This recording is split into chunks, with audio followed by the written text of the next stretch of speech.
एखाद्या माणसाची हत्या होते, तपास होतो, आरोपी पकडले जातात, चार्जशीट दाखल होते. वर्षानुवर्ष तारीख पे तारीख, तारीख पे तारीख असं करत खटला चालतो आणि तब्बल 20 वर्षानंतर निकाल येतो.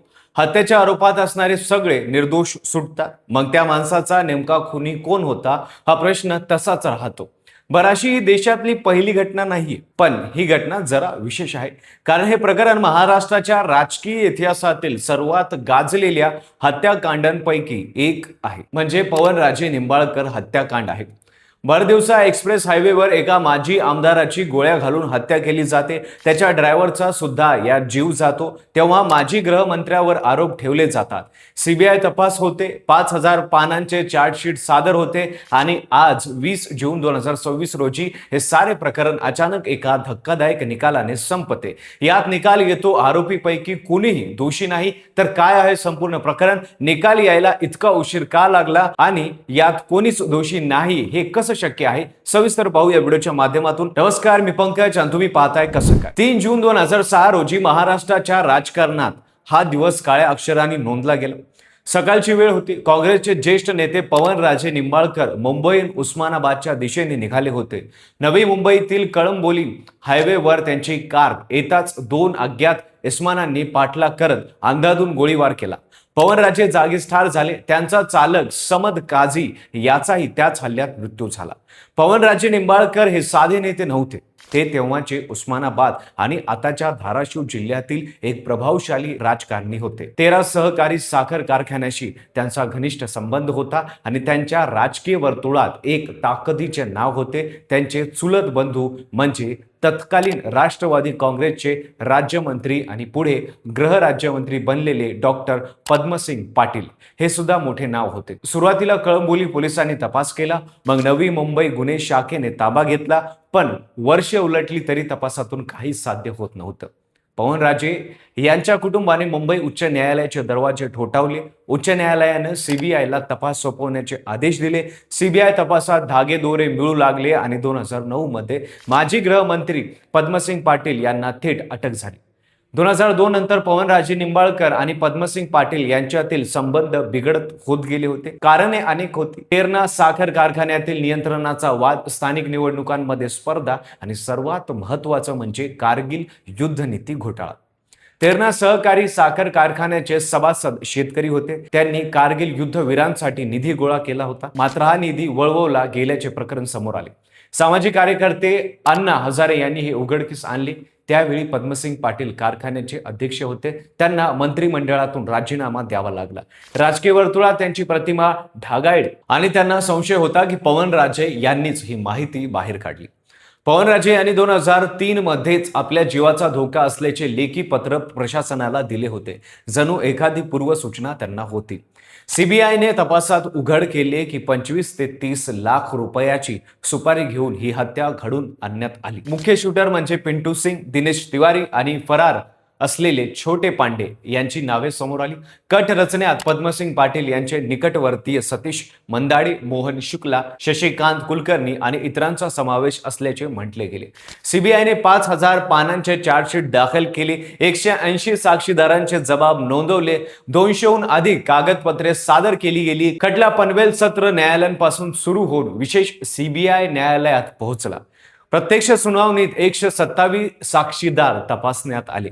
या खटलेचा मुख्य आधार होता माफीचा साक्षीदार पारसमल जैन. हा कथितरित्या या कटाचा एक भाग होता आणि त्याने सीबीआयला पद्मसिंग पाटील याच्या सहभागाबद्दल जबाब दिला होता. त्याच्या साक्षीवर संपूर्ण खटला उभा होता.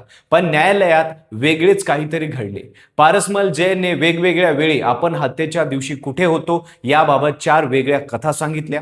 कधी तो थेट श्रीनाथजीला गेल्याचे म्हणाला, कधी अहमदाबादमध्ये, कधी मित्राकडे राहिल्याचे, तर कधी नाथद्वारा मार्ग प्रवास केल्याचे सांगत राहिला. न्यायमूर्तीने त्याच्या या जबाबाची नोंद घेत स्पष्ट केलं, वेगळी कथा सांगणाऱ्या साक्षीदारांवर विश्वास ठेवणे शक्य नाही. शिवाय जैनला 8 सप्टेंबर 2009 रोजी मुंबईहून ताब्यात घेतल्याचं सांगण्यात आलं. पण त्याची अधिकृत अटक 25 सप्टेंबर रोजी दाखवण्यात आली. म्हणजे 15 ते 17 जून तो बेकायदेशीर ताब्यात होता. त्या काळात त्याला मारहाण झाली झाल्याचे, औषध बंद केल्याचे आणि दबावाखाली कबुली जबाब घेतल्याचे त्याने आरोप केले.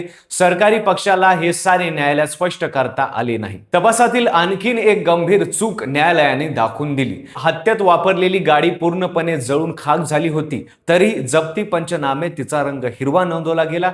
गाडी नेमकी कुठे उभी होती याबाबत साक्षीदार, पंचनामे आणि पोलीस नोंदी यात तफावत आढळली. न्यायमूर्ती S.R. नावंदर यांनी स्पष्टपणे सांगितलं की या प्रकरणात कोणत्याही आरोपीचा मोबाईल फोन जप्त करण्यात आलेला नाही, कॉल डिटेल रेकॉर्ड गोळा करण्यात आलेले नाही, आरोपी एकमेकांशी संपर्कात होते का याचा कोणताही ठोस पुरावा सादर झालेला नाही. जर मोबाईल डेटा CDR असते तर कट सिद्ध करणे शक्य झाले असते, पण ही चूक तपासात झाली आणि त्यामुळे खटल्यातील एक महत्त्वाचा भाग अंधारात राहिला. न्यायालयाने मान्य केले की पवनराजे आणि पद्मसिंग यांच्यात राजकीय शत्रुत्व होते. पवनराजे यांनी आपल्या जीवाला धोका असल्याचे पत्र दिले होते आणि त्यांच्या हत्येमागे राजकीय हेतू असल्याची शक्यता नाकारता येत नाही. पण शक्यता आणि पुरावा या दोन वेगळ्या गोष्टी आहेत. कायदा पुरावेच पाहतो आणि इथे पुरावे अपुरे पडले. 20 जून 2026 रोजी विशेष CBI न्यायालयाने सर्व 8 आरोपींना संशयाचा फायदा देत निर्दोष मुक्त केले. पद्मसिंग पाटील जे आता 86 वर्षाचे आहेत, सतीश मंडारे, मोहन शुक्ला, शशिकांत कुलकर्णी, कैलास यादव, दिनेश तिवारी, पिंटू सिंग आणि छोटे पांडे या सर्वांची सुटका झाली. निकाल वाचनाच्या वेळी स्वतः पद्मसिंग पाटील आणि पवनराजे यांचे पुत्र व खासदार ओमराजे निंबाळकर दोघेही न्यायालयात उपस्थित होते. पद्मसिंग पाटीलने गटातून सुटकेचा श्वास घेतला. 17 वर्षीय खटल्याचा सामना करत राहिलेल्या एका वयोवृद्ध राजकारणाला न्यायालयाने निर्दोष सोडले, तर ओमराजे निंबाळकर आणि कुटुंबियांना मोठा धक्का बसला. 2 दशकाहून अधिक काळ न्यायासाठी लढलेल्या एका कुटुंबाच्या हाती शेवटी निराशाच आली. महाराष्ट्रातील राजकीय वर्तुळात हा निकाल मोठ्या चर्चेचा विषय ठरला आहे. सरकारी यंत्रणांच्या तपास पद्धतीवर आणि खटला चालवणाऱ्या क्षमतेवर प्रश्नचिन्ह उपस्थित झाले आहे. एक नेता मेला, त्याचा चालकही मेला, खटला 20 वर्षे चालला, 127 साक्षीदार तपासले गेले, 5000 पानांचे चार्जशीट दाखल झाले आणि शेवटी सगळे निर्दोष सुटले. पवनराजे निंबाळकर हत्याकांड हे आता महाराष्ट्राच्या इतिहासातील एक अनउत्तरित प्रकरण म्हणून नोंदले जाईल. तपासातील चुका, साक्षीदारांनी वेळोवेळी बदललेले बयान आणि मोबाईल डाटाच्या पुराव्याचा अभाव यामुळे सरकारी पक्ष त्यांची बाजू मांडण्यात कमी पडला. पण एक प्रश्न मात्र कायम राहतो, जर या आरोपींनी हत्या केली नाही तर मग त्या दिवशी कळंबोलीच्या हायवेवर पवनराजे निंबाळकर यांच्यावर गोळ्या कोणी झाडल्या? खरा खुनी कोण होता हे सांगणे आता कठीण आहे. पण तुम्हाला या प्रकरणाबद्दल काय वाटतं? तुमचं मत कमेंटमध्ये नक्की सांगा. व्हिडिओ आवडला असेल तर लाईक करा, चॅनलवर नवीन असाल तर चॅनलला सबस्क्राईब करायला विसरू नका आणि पाहत रहा फक्त कसं काय.